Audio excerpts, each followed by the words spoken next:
Welcome to Real Estate Coaching Radio, starring award-winning real estate coaches and #1 international best-selling authors, Tim and Julie Harris. This is the #1 daily radio show for realtors looking for a no BS, authentic, real-time coaching experience. What's really working in today's market, how to generate more leads, make more money, and have more time for what you love in your life. And now your hosts, Tim and Julie Harris.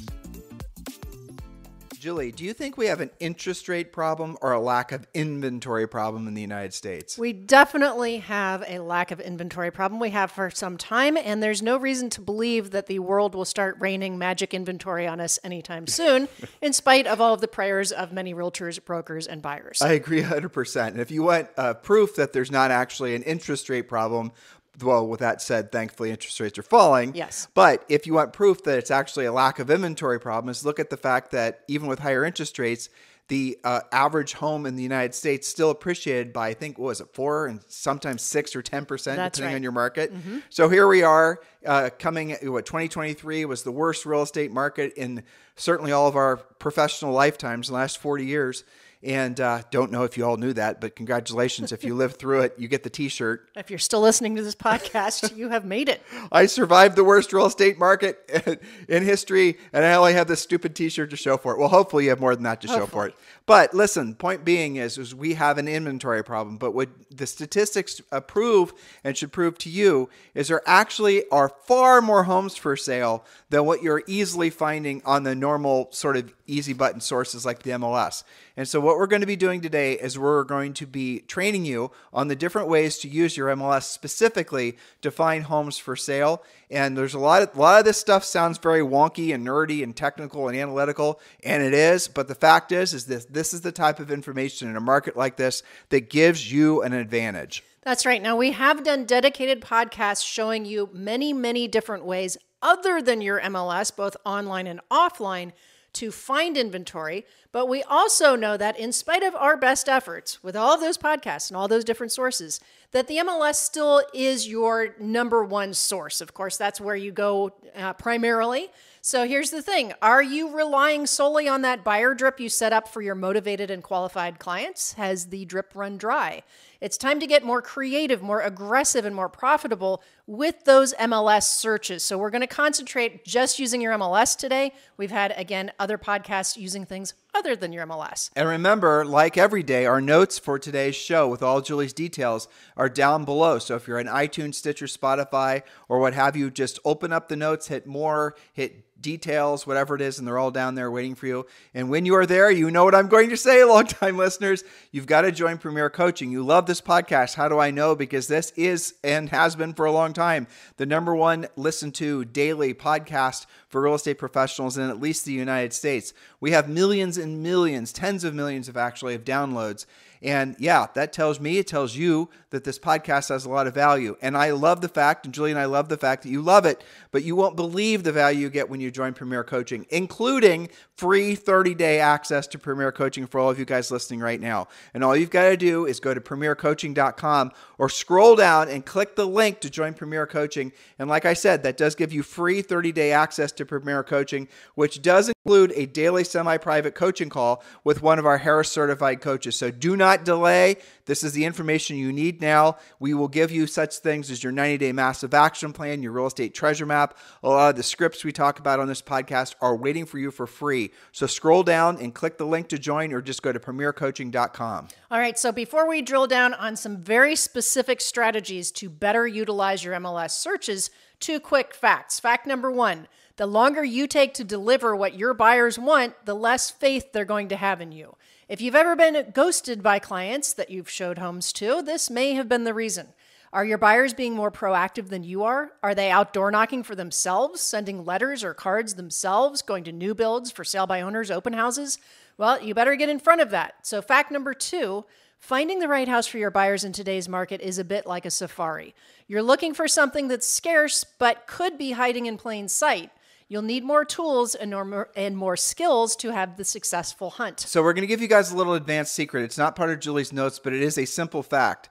a real buyer buys, a looker never buys, right? So if you find yourself showing lots and lots of homes to a buyer, they're probably not ever going to buy. And the fault lies with you, not the buyer, because you didn't pre-qualify them for their financial ability, for their, all the things that we teach you to do when you're in coaching, but it's all part of the pre-qualifying script. So when you go through those questions, the whole point of the script is for you, for the buyer pre-qualification script is for you to actually, discern what their level of motivation and interest and whether, frankly, they're financially capable and emotionally capable of buying a house. And also, it's going to help them to understand their level of seriousness, their level of intent. And so they might decide that, hey, guess what? I'm really not a home buyer in this market. Or you might decide, well, you know what? You might think you're a home buyer, but you're not working with me because we're not, I don't think you're that motivated based on how you've answered my questions. The point is that the more homes you show a buyer, the less likely they are to buy a house from you. And I want you to remember what I just said, from you, because here's what happens. And anyone that's been in the business for more than a heartbeat knows what I'm saying.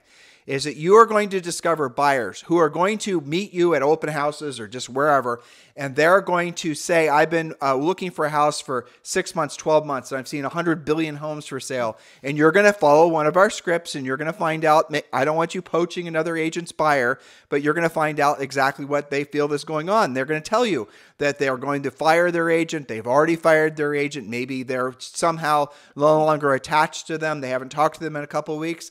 But really where the error happened was that original agent did not actually help the buyer to focus in, drill down on what they were looking for in the area in which they were looking. And there's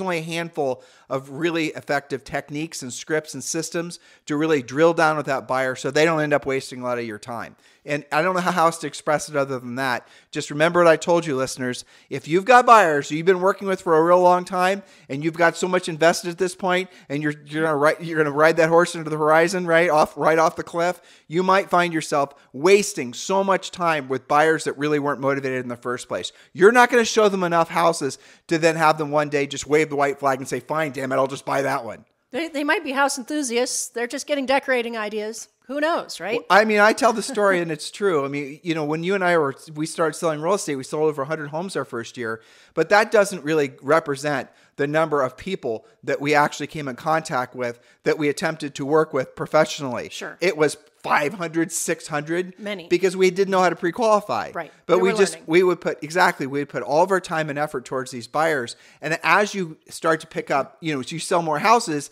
then your brain says, oh, what are the commonalities? It's almost subconscious. You learn the lessons, right? What are the commonalities? Almost subconscious learning that's going on.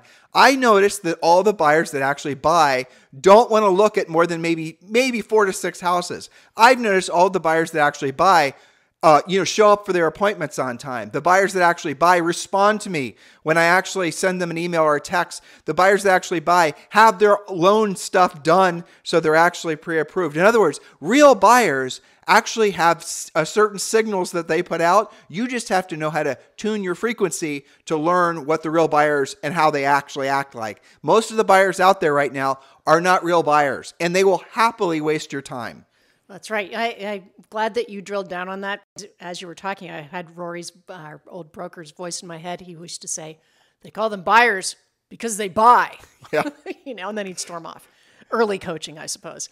All right. So keep on setting up your buyer drips. We know you guys are going to do that anyway, but also make sure that you are actively and creatively mining your MLS using the 5 strategies, starting with number 1, most important thing. Tim, you mentioned it.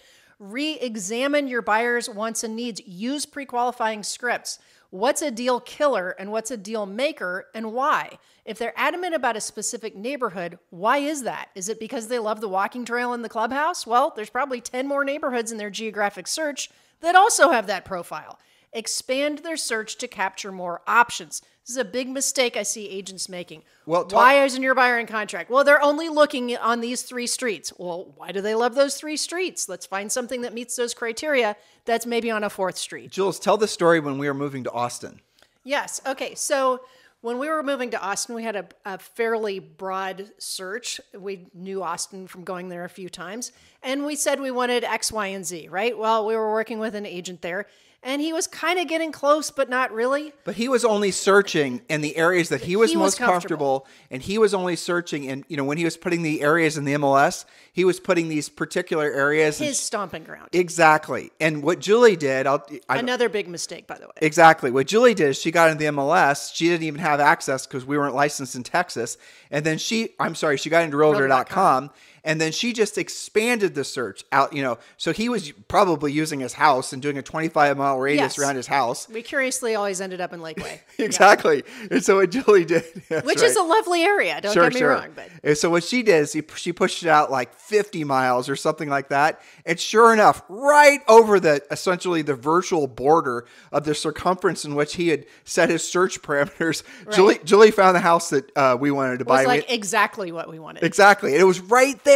We literally bought it before looking at it. We didn't even see it, right? All we had to do was, is maybe an extra 5 minutes away from the actual edge in which he was searching, literal 5 minutes, just right outside. It's like a 30-minute drive versus a 20-minute drive. Exactly. From where he was centered. So the point of it is that even if your buyers show up in your life and they're saying, we only want to live in this area, in this area, in this area, and you're going to find out why. You're going to find out. And I'll tell you guys a technique.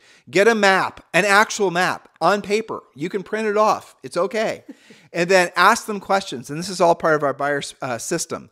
And ask them like, where do you work? And then put a little star where they work. Where do you go to church, synagogue, or mosque? Where do you all the things, right? We love to go to this park. This is the place we love to shop. This is the doctor's office. This is the dentist's office. And what you're going to see is that most people, like you and everyone else, lives within usually no more than a 10-mile radius. Like all the things in their life is within a 10-mile radius. That's their habitat. Exactly. It's their bubble. Everyone lives in a bubble. Wherever you are in the world, you're living in a bubble. You can be in Paris, but you're living in a bubble. You can be in, Murphy, North Carolina, and you're living in a bubble. Your bubble, if you're rural, it's going to be more than 10 miles. It's going to be more like 30, but you get the point.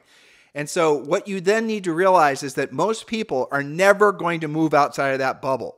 That's the reason that they're saying, I want to live in this particular area, because everything around them is very convenient. So you want to show them the stars, and you want to say, so then again, these are all part of our buyer system. So where are the places you go every day? Work and this, kids' school. Okay, then you're going to put another star by those areas, and then you're going to show them that there's actually communities that are neighborhoods that are right outside of where they had sort of self-imposed this circumference of search that maybe is just right outside, but still makes it so their drive is only 15 minutes versus 12 minutes to school. You guys get it? Geographically adjacent. So that's one of the questions. It's like, how long does it take for you to drive to work now? 15 minutes. Okay, 20 minutes. Or if you're in LA, an hour, right? So how long are you hoping, are you okay with driving maybe 20 minutes opposed to 15? Or are you wanting to, what's important to you? So I know where to look. And then you've got to ask these questions to help them self-discover all the different possibilities that they have by simply expanding their MLS search area. This is all part of our buyer system. That's part of Premier Coaching. So spend more time drilling down, getting to know exactly what they're dreaming of. Why did they choose their current home? Assuming that they love it or used to love it before maybe they outgrew it, what caused them to choose that house? Probably that hasn't changed. Ask good questions, get the answers, and deliver. To Tim's point, look at the map. What is important to them? Even if they're relocating, they have a job somewhere. We probably want to live close to work. All right, number 2, if your buyers can't or won't compete for scarce inventory, again, it depends on what they're looking for. You've got to change your strategy. Search for homes that have 30 plus days on the market, 60 or 90 days plus as well. You're less likely to have to compete for those homes, and the sellers are likely to be more motivated to make a deal. Maybe there's a builder spec home that doesn't have 3 offers on it, something that's back on the market, or a for sale by owner that isn't getting showings. Change your strategy if your buyers can't or won't compete. Also, it's okay if it's time for them to wait. Or if you have a buyer that shows up and says that they want to bludgeon the seller so they can somehow get a price that's unrealistic, you need to give yourself permission. There's more scripts, more questions you need to ask them to find out why they're thinking that way. And sometimes it's because they're super payment sensitive, which means you need to help them understand different ways to get their payment down. We talked about that a lot in Premier Coaching and obviously on this podcast. But the moral of the story is if you have somebody that's just going to I'm not going to buy something unless I can get 30% off, unless you're in a market that's going to give someone a discount like this, which, by the way, you are not. No. You need to jettison that buyer because that's not a real buyer. That is a time waster. Or adjust their expectations. Maybe maybe their grandpa told them, you ought to be able to negotiate at least 30% down. Maybe it's something that just they haven't thought of why they're saying that. Sometimes it's cultural. Sometimes they just don't have any reason. But more likely than not, they are wanting something that is more expensive than what they actually can afford. Right. And they read something on or watched some YouTube housing crash expert, or they have their head full of, I'll give you a perfect example of that. And this is a current headline. Prices are falling in 30 of the most active markets. Okay? So doesn't that make you want to lowball? Prices are falling. I read a headline that prices are falling. And in fact, it is true that about 38% of active listings will have a price reduction before they sell. But it's not by 30%. It's by like 5%. It's practically nothing. And it's because they started too high in the first place. So an uneducated or undereducated buyer client might think that that means it's time to lowball, or an unprofessional buyer's agent might think that it's okay to lowball. That doesn't mean that that's reality. So how do you know the difference? You look at what their expectations are and what they're hopefully pre-approved for, and you look at, okay, you want this, this, and that. Well, the past 10 closings have all closed at 99% of list to sell price ratio. I'm glad you said that. That's where my mind is going. Because that's a script, by the way. Right, exactly. It's all part of our buyer system. But show them the statistics in the MLS of what the list to sell price ratio, the average days in the market. Assume that they're coming to most cases with a bunch of misinformation out there. Yeah. And then you'll say to them, so this house, the house is like what you're looking for, and the condition, location, whatever, they're all going to be selling, it looks like, for about 98% or 98% of the the list price of the final list price, and the average selling price. Show them all the statistics from the MLS, almost like you're doing a CMA, and then ask them, if you were a seller and you had that access to that same information, why would you sell the house for less if you knew your house was worth that? Well, I'm looking for a deal. I'm looking for a bargain. Well, if they stick to their guns on that, then it may be time to just break up, or, you're done. Okay. Yeah. But if they say, oh, I never thought about it that way, I wasn't aware of that, I thought I was supposed to negotiate. Well, then, you're doing your job as a buyer's agent to educate that client who probably will buy. They just need to have more information. And if they're coming from a market, if you're in like a relo market, and they might be coming from an area where maybe it is, essentially homes are selling at a larger discount than basically nothing. It could be. You don't know. You're going to have to find out. But yeah, it's mostly comes down to misinformation or, ignorance. It's not their fault. Yeah. Well, there's the bottom line. You can't blame the buyer for you not having done your job at the beginning of the relationship. That's the main thing. Before you start dating, you would at least want to read their LinkedIn profile. Doesn't that make sense? Right. Exactly. All right. So point number 3, look for new construction, even if your buyers don't think that they'll like it. Add one well-selected home at the end of a search for resale homes just to take their temperature. They may be surprised how much they like it. Considering it's all new, they get to choose some options and they won't have to deal with repairs. They probably won't have to compete. They probably will get a better mortgage deal and a better payment. You have to at least look into it in terms of new construction for virtually every buyer. There's only a few markets where that's not possible. Well, yeah, but new construction, guys, new construction is going to own your market. No it's doubt. It's already 30% of sales.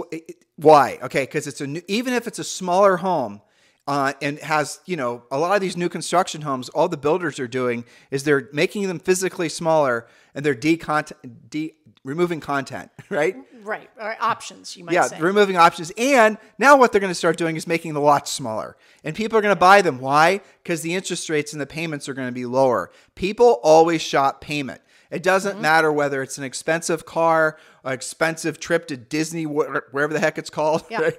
It doesn't matter. People are shopping payments. That's how they think. So new construction, if it's anywhere near your stomping grounds where you're selling real estate, trust us when we tell you, you've got to become an expert in new construction. We've done lots of podcasts about that, lots of obviously training in Premier Coaching. Well, that's right. Okay, so point number 4, if you can't find something in the right school district, find out if that district allows out-of-district families to pay tuition. This is becoming more and more prevalent and ranges from $1,000 per year on up, depending on what you're looking at. Call the district enrollment advisor and find out. Often the tuition can be made up by the fact that buying out of the district costs less and has lower property taxes.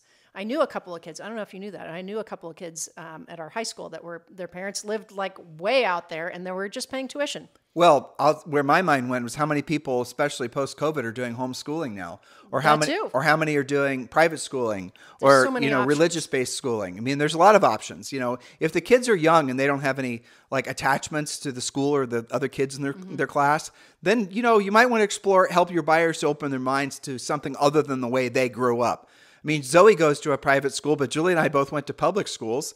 Totally different than what our experience was. It's completely different. What isn't the same? I mean, what is the same rather compared to even like 10 or 15 years ago? So your buyers might be stuck in a quagmire of outdated thinking, and you're going to have to help them, give them some options. Let them think, Julie, I had someone that was saying the exact same thing. They wanted to go to the, Worthington school system, Worthington school district. That's just where they were dug in. That's where they maybe had gone to school. That's what, that was it. No, do not show me a single thing outside of then what I did is I showed them some statistics. I went to, there's various websites that compare school systems to school systems. And, it's all the way to the number of students to teacher ratio, the age of the actual schools, test scores, the whole thing. And they were right. Yeah. Julie, 20 years ago, Worthington school systems were way better than any of the adjacent school systems. But I want to show you something. Now this really surprised me. And then show them what the other school systems are actually doing, and then let them make their own decision. Let them also then consider you guys get the idea. You're going to have to help educate a lot of these guys if you're finding them essentially without available inventory. The inventory is there. The homes are there. You're just going to have to do more work to help them find the homes. You have to be a lot more creative, basically. Exactly. Yes. Okay. Speaking of which, number 5, look at your own past client and sphere of influence list as if it's your private MLS. Who do you already know who owns a home that meets the criteria of your buyers? Does that homeowner know what the current value of their home is? If they did, what would that do to their plans? Who in your database just got relocated, divorced, needs to upsize or downsize? Who just had a third kid and needs to buy a 4-bedroom home? Be the matchmaker. I see so many deals from our coaching clients where they literally are the only reason that their clients are in contract. Well, your bonus point 6, which you're about to read, it's hand in hand with really point 5. Because the reality of it is if you're looking for a great excuse to call people, right? And you're a little bit queasy about that. If you've got a buyer that's looking in a particular area and the buyer's hot to trot, pre-approved, ready to go because you followed our system, this is an actual home buyer, you will be shocked how, I think, really surprised and happy a lot of the people that don't even have their homes for sale are to hear that there's still strong desire in their neighborhood. And then you can also then start a conversation. Well, have you considered selling sometime in the next 12 months or less? And you'll be really surprised how frequently they say, well, we are thinking about it. Well, we've got a house under construction. We're going to move to Florida. Exactly. Well, maybe we could advance your plans and move that, and then you don't know. You're going to put a deal together, or at the very least, you've got a great listing lead. And you know what's the best about that? I love this from our coaching clients. When you put deals like that together, your buyer is not competing. It's great, okay? You're in control of the entire transaction, and most of the time you're creating a listing for yourself and the next transaction, at the very least a referral fee if they're moving out of state. Exactly. I mean, you're in complete control. It's one of the number one things agents complain about is they feel out of control all the time. I'm going to actually add a bonus point to that. Sure. Go to the new construction home reps. And we coach you guys what to say and how to say it, but here's just a quick overview. Ask them of the houses that they're building for their new build clients, how many of those new build clients have homes to sell? That might be obviously an an avenue to get listing leads, but also it might be just even if that house is already maybe going to be listed with another agent that new build rep knows, you now have got advanced information about inventory that's coming for sale. Think out of the box. You can do this with retirement communities. You can do this with all different sources. Again, past podcasts and coaching and premier coaching. Julie's glaring at me because she doesn't want to be. No, that's funny because you said that sort of bonus point. We always come up with bonus points. As you were talking, I'm glad that you mentioned that. The other surprisingly good resource, when somebody's really drilled down on a very specific building or a neighborhood, call the president of the HOA because they know everything about everyone. They know who is relocating, they know who has a second home. They know who has a rental property. They know who's behind on their property taxes. They know the whole thing. We've done so much training on this podcast. But like, Julie's mentioning the HOA. She and I can go back and forth and share ideas with you guys for like hours. Yeah. But here's another one. There are a lot of you guys are selling in areas where there's a lot of VRBOs. How many of those VRBOs, if they knew what the price of the owners knew what the price of the value of the home would be happily sell the property? Sometimes the VRBOs are managed not by owners, but by management companies. Do some digging. You can actually direct contact the owners of the VRBOs through VRBO or HomeAway, and you can then ask them if they thought about selling the house. You can even tell how often it's rented. Yeah, exactly. Or not rented. You can go into the history and find out if that great deal down in Amelia Island in Florida that they bought as a rental during COVID has actually worked out. And you can see that it's only rented for 3 days. So, of the last year, and they've lost all kinds of money. So you can be sure, rest 100% positive that they will be very interested in a prospective sale. So open your mind. All right. So thank you for that. Another bonus point, official point number 6. And we did one of our most popular podcast series ever was about door knocking of all things. Okay. Which surprised me. It's kind of old school, but it's very effective, and it's particularly effective in a low inventory market. So door knock the neighborhoods where your buyers are focusing. Leave behind a simple wanted flyer describing your buyers and their needs. Wanted your home for my pre-approved, highly motivated buyer clients who are looking only in the 12 Trees subdivision and need at least 3 bedrooms. Flexible closing date. So you're either going to talk to somebody at the door or you're going to leave behind that wanted card.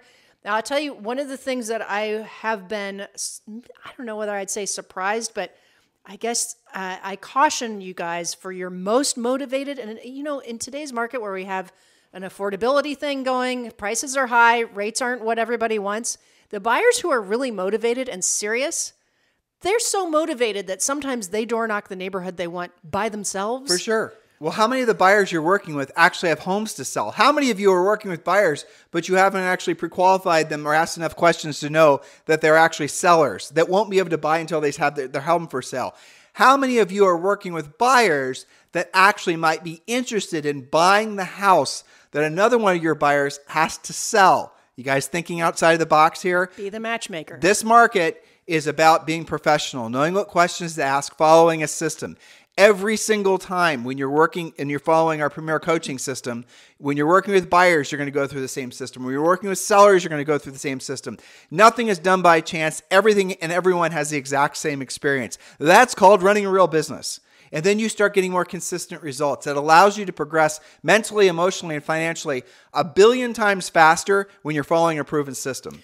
That's very well put. And I have to confess something that agents that don't follow these types of creative inventory searches, I think that they're kind of contributing to the low inventory problem, because most of you are sitting on sellers who would sell if you could just find them something. How many times have you heard that? Even in the past, it's becoming 3 to 5 years of this very stymied inventory. And it's not changing anytime soon. We're very, very inching up just a little bit, not enough. And in fact, on our predictions podcast, we're going to quote the NAR economist Lawrence Yun, who said recently that we could double inventory overnight and we still would not be in a balanced market. It's going to take at least a decade, and what's going to have to happen because the demand is just going to increase. That's true. We're just on the very leading edge of the massive amount of demand that there's going to be entering the market. And yes, millennials, I'm talking to you,